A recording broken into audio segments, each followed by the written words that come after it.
Obviously, this has elements of autobiography, not exact, but situational. What was the main inspiration on the themes of redemption in the film, and how were you able to define the characters you created since they were based on your real life? Well, okay, that's a very good question.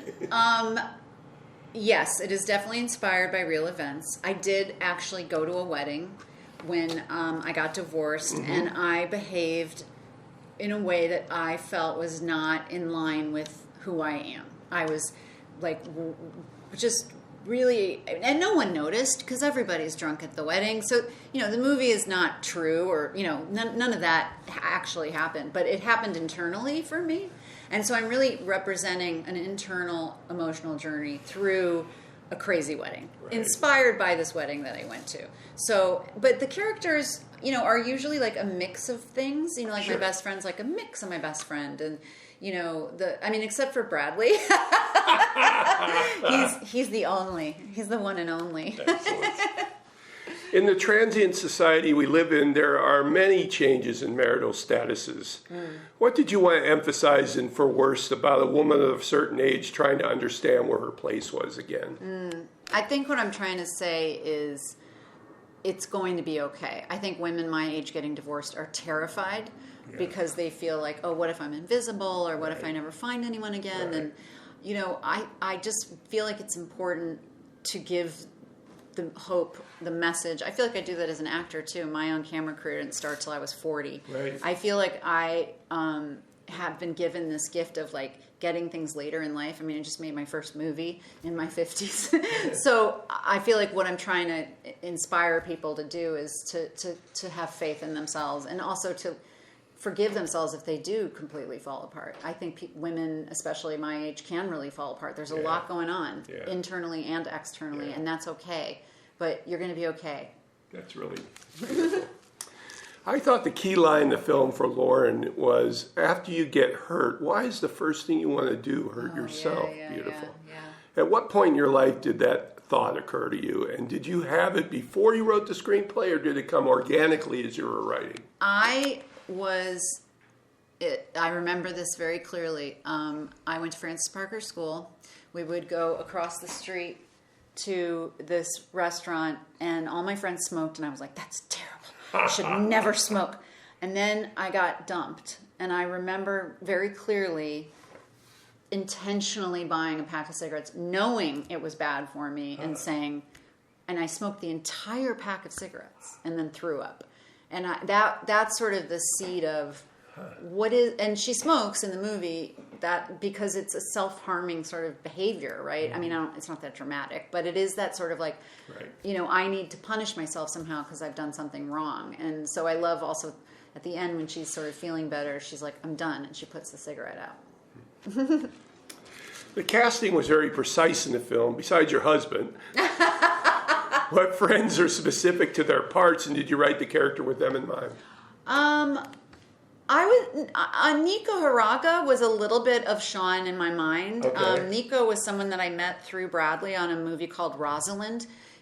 I went to go visit Bradley in Italy, as one would, because that's where he was shooting. And I met this young, free spirit, delightful guy. And I remember thinking that I needed Sean, who's a young guy that she hooks up with in her acting class, to be someone that you would want her to hook up with, but you wouldn't necessarily want her to stay with.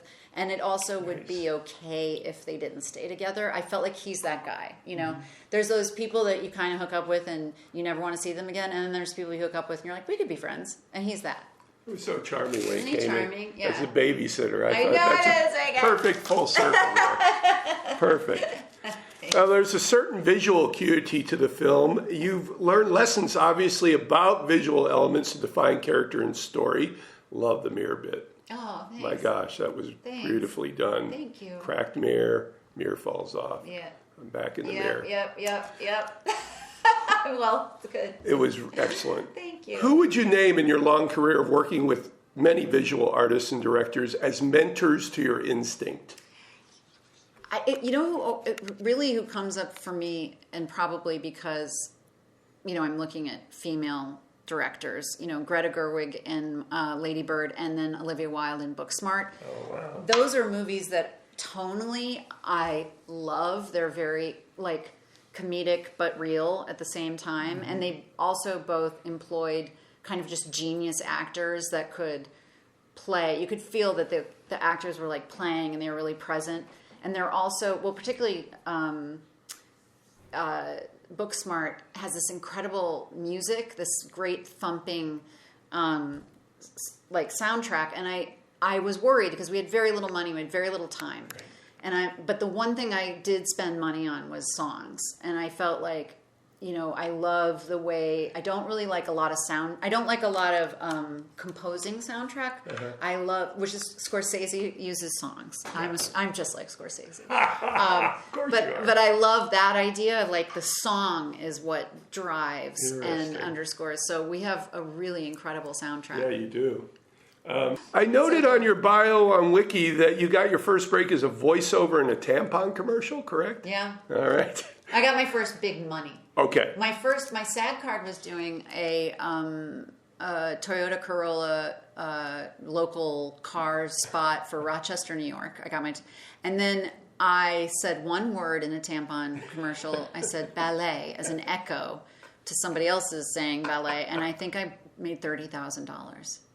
Nobody does that anymore. You don't make that. Yeah, I know that was back in the day. Right. And you paid homage to the power of advertising acting to sustain economic viability for an actor. Did. What other Easter eggs are in the film about the craft of acting and the sometimes struggle to stay sane with it? That's really the Easter eggs. Well, I mean, Aquoxy is a pharmaceutical, right? And if you're in the business, you know that pharmaceuticals are and I was the voice of something called Cymbalta, which is an antidepressant for like 10 to 12 years. Wow. So if you know me, you know that I'm doing the voiceover of that commercial. I'm in the commercial. I wrote the commercial coming from my commercial days. There was an acting class in Chicago where you did do like regular monologue work, like you would work out of plays, you would work out of because there was the idea that was, if you could do that, if you could act really well quickly. And I will say Bradley Whitford, my husband, we are always watching TV, and when there's a commercial, if someone's good, he's just like, he gets jealous. He's like, that guy, that is unbelievable acting. And so part of it was like just being inspired by his appreciation of it as well. So you mentioned Olivia and Greta as your influences, and you came into a Hollywood that was still fairly patriarchal in the late 90s. I mean, although I'm always working, I will say the Coen brothers, that was my first experience really on film, was in A Serious Man. Yeah, it's a good one to start. I think it was like my second movie. They were so joyous. They laughed. I don't know how sound dealt with it. I really don't. They laugh out loud, like at the monitor while you're going.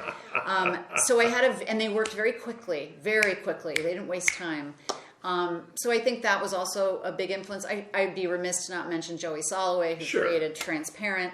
Also just an environment of like, say it, don't say it. Like, let's have fun, Great storytelling, great writing, but as a launching pad to creative impulses. Yeah, I'm not trying to make layers of symbolism or anything, but you see it loosening up, obviously. A lot of women are now sitting in the director's chairs. So what inspires you to go on with this pursuit as far as... Look, I have a lot of opinions, and as an actor, people don't really want to hear your opinions. As a woman, they maybe even want to hear them less. So the idea when you direct that people actually are paying you for your opinion, that is heaven to me, because I have a lot of them.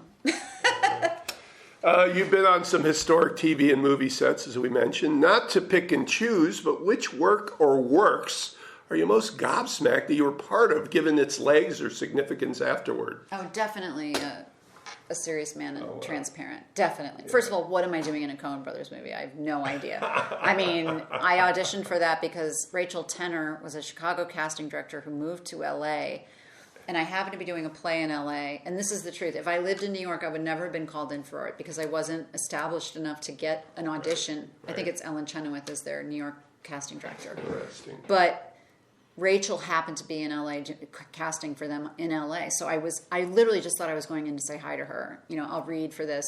Not a chance in hell. Because it also said nudity was required, and I was like, I'm not doing that. And then I got a call back with the Coen brothers. And literally the first thing that I thought when I got it was, oh my God, I'm going to be naked. Like, I mean, and then guess what I did? I went and bought cigarettes.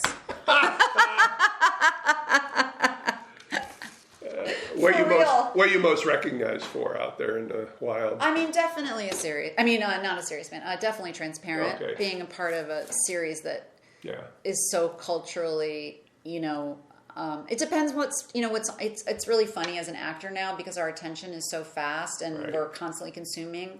Right. Like the last thing I did that was on a lot was Your Honor, like last summer. And so I was getting that all the time. Bradley is constantly on something lately. And so his level of recognition has just like skyrocketed because it's literally like, oh, I was just watching The Diplomat last night, or I just watched, he's in the next J-Lo rom-com on Netflix. He's in Memories of Him, which is the next awesome. Colleen Hoover movie. Yeah, he's very busy. Very distinguished gentleman. Yeah.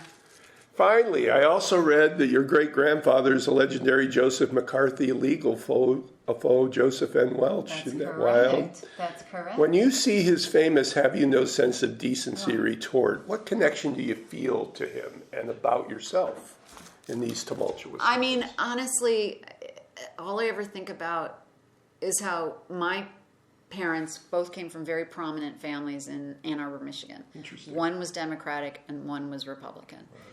My great-grandfather, who said, at long last, sir, have you no decency, was a Republican, intentionally chosen from the same party to prosecute McCarthy. I wonder in this day and age if anything like that could happen. Right. We have become so... in our bubble, the sort of the louder and meaner, the more attention, the more votes, the more likes, the more this, that, and the other. And I think we're all watching news through our own lens. And it used to be that we would have a collective experience, and that was why when he said that, the whole country kind of went, you know what, McCarthy has gone too far. It's true, and you could have a shift. And I just don't know if that can happen anymore. I don't see it happening. Things just get crazier and crazier, and things get, you know, grosser and grosser, and yet nothing. I mean, this Epstein stuff, it's like decency is out the window. It's just out the window. So I feel a certain sadness, and then a ton of pride that I was a part of someone who really fought for what's right. This is Patrick McDonald for HollywoodChicago.com. Copyright 2026.